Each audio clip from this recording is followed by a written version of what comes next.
Hello students, good morning. નાણાકીય પત્રકોના વિશ્લેષણની ચર્ચાઓ આપણે કરતા હતા અને તેની અંદર આપણા લેક્ચર્સના પાસ્ટ લેક્ચર્સમાં આપણે ચર્ચા કરી હતી પક્ષકારોના આધારે પ્રકારો કેવી રીતે પડે. પહેલાં તો નાણાકીય વિશ્લેષણના મુખ્યત્વે 3 પ્રકાર છે.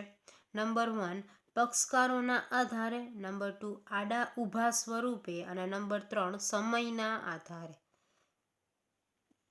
પક્ષકારોના આધારે 2 ભાગ પડે છે.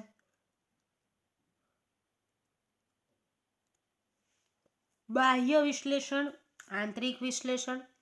આડા ઊભા સ્વરૂપે પણ 2 ભાગ, આડું અને ઊભું વિશ્લેષણ. અને સમયના આધારે લાંબા ગાળાનું વિશ્લેષણ અને ટૂંકા ગાળાનું વિશ્લેષણ. આપણા આજના વિડીયોની અંદર આપણે કવર કરશું આંતરિક વિશ્લેષણ, એટલે કે આડા ઊભા સ્વરૂપે, એટલે કે આડા ઊભા સ્વરૂપે જે હોરિઝોન્ટલ અને વર્ટિકલ ફોર્મની અંદર જે વિશ્લેષણ કરાય છે તેમાં એક થાય છે આડા સ્વરૂપે અને બીજું થાય છે ઊભા સ્વરૂપે. નાણાકીય પત્રકો દર વર્ષે તૈયાર કરવામાં આવતા હોય છે અને જુદા જુદા વર્ષના નાણાકીય પત્રકોની તુલના કરવામાં આવે તો આવા પ્રકારના વિશ્લેષણને આડા પ્રકારનું વિશ્લેષણ કહે છે. એક વર્ષ નહીં, એકથી વધારે વર્ષ, જેમ કે 2020ની કમ્પેરિઝન 2019, 2018, 2017, 2016 સાથે કરવામાં આવે તો જે અલગ અલગ વર્ષ પ્રમાણે જ્યારે વિશ્લેષણ કરવામાં આવે છે તો તેને આડું વિશ્લેષણ કહેવામાં આવે છે. જેમ કે આવકનું પત્રક, નફા નુકસાનનું પત્રક, પાકું સરવૈયું, રોકડ પ્રવાહ પત્રક, એ બધાના 2013, 14, 15, 16 અને 17ના લેવામાં આવે, જેમાં આધાર વર્ષ છે 2013 એટલે કે બેઝ યર, અને એને કરંટ યર છે 2017 એટલે ચાલુ વર્ષ છે. તો 2013ના પ્રમાણમાં 2017ની સરખામણી કરવામાં આવે છે. એટલે કે આ પ્રકારની વિશ્લેષણમાં 2014ની સરખામણી 2013 સાથે, 2015ની 2014 સાથે, એવી રીતે ચાલુ વર્ષની છે તે પાછલા વર્ષ સાથે સરખામણી કરી શકાય. અને તેવી જ રીતે વિશ્લેષણમાં 2013ને આધાર વર્ષ ગણીને ત્યાર પછીના દરેક વર્ષ સાથે સરખામણી કરવામાં પણ આવે છે. તમે એ પ્રકારનું વિશ્લેષણ કરવા માંગતા હો તો એક વર્ષનું બીજા વર્ષ સાથે, બીજા વર્ષનું એના પહેલાંના વર્ષ સાથે પણ થાય, અને કાં તો તમે એક આધાર વર્ષ કોઈ પણ એક વર્ષને સિલેક્ટ કરી લો જે નોર્મલ હોય, જે કુદરતી આફતવાળું ન હોય અને વ્યવસ્થિત રીતે ગુજરેલું વર્ષ હોય, તેજી મંદીવાળું ન હોય, એવાને આધાર વર્ષને ચોઈસ કરીને તમે બીજા બધાને સરખામણી કરો તો પણ તેને આડું વિશ્લેષણ કહે છે. ટૂંકમાં આપણે એક વસ્તુ યાદ રાખવાની થાય કે જુદા જુદા વર્ષના નાણાકીય પત્રકોની તુલના કરવામાં આવે તેવા પ્રકારના વિશ્લેષણને આડા પ્રકારનું વિશ્લેષણ કહે છે. બંને પ્રકારના વિશ્લેષણ આડા પ્રકારના જ વિશ્લેષણ છે.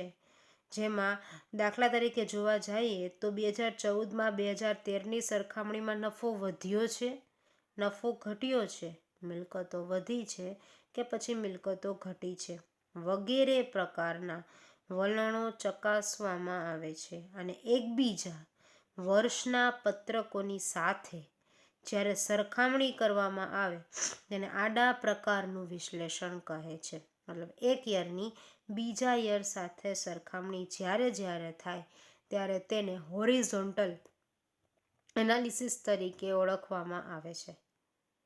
આગળ વાત કરીએ આપણે ઊભા સ્વરૂપે વિશ્લેષણ. હવે જ્યારે આડું વિશ્લેષણ હોય ત્યારે એક કરતાં વધારે વર્ષની સાથે સરખામણી થાય, તેમ ઊભું વિશ્લેષણ હોય ત્યારે એક કરતાં વધારે કંપની સાથે સરખામણી થાય. માત્ર શબ્દની જ રમત છે. આડું વિશ્લેષણ હોય તો અલગ અલગ વર્ષ આવે અને ઊભું વિશ્લેષણ હોય તો અલગ અલગ કંપની આવે. તો આ પ્રકારના વિશ્લેષણનો ઉપયોગ એક જ વર્ષના નાણાકીય પત્રકોની સરખામણી માટે ઉપયોગમાં લેવામાં આવે છે. કોઈ નિર્ધારિત વર્ષના જુદા જુદા ગુણોત્તરોની મદદથી એક જ વર્ષના જુદા જુદા એકમો અથવા વિભાગોની કાર્યક્ષમતાની તુલના કરવા માટે આ વિશ્લેષણનો ઉપયોગ થાય છે. ઊભા સ્વરૂપે જે વિશ્લેષણ થાય તેમાં એક કરતાં વધારે કંપની સાથે કમ્પેરિઝન થતી હોય.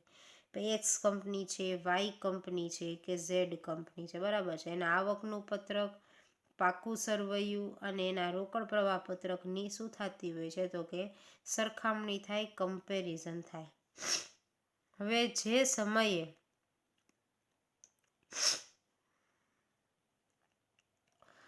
કમ્પેરિઝન કરવામાં આવે છે તે સમયે વર્ષ જે છે કોઈ એક નિર્ધારિત લઈ લેવામાં આવતું હોય છે અને તે વર્ષના અલગ અલગ ગુણોત્તરો, જેમ કે કાચા નફાનો ગુણોત્તર, ચોખ્ખા નફાનો ગુણોત્તર, કામગીરી ગુણોત્તર, કર્મચારી લાભના જે ગુણોત્તરો હોય છે તે સંચાલકોના ગુણોત્તર, બરાબર છે. એ બધા જ ગુણોત્તરો, દેવાદારનો ઉથલો છે, લેણદારનો ઉથલો છે, બધા જ ગુણોત્તરની સાથે એની કમ્પેરિઝન થાય છે.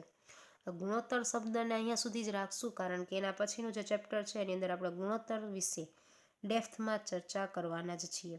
બધું અહીંયા સમજી લેશું તો ત્યારે શું સમજશું. તો એક જ વર્ષના જુદા જુદા એકમોના જુદા જુદા નાણાકીય પત્રકોની તુલનાત્મક સરખામણી એ ઊભું વિશ્લેષણ કહી શકાય છે.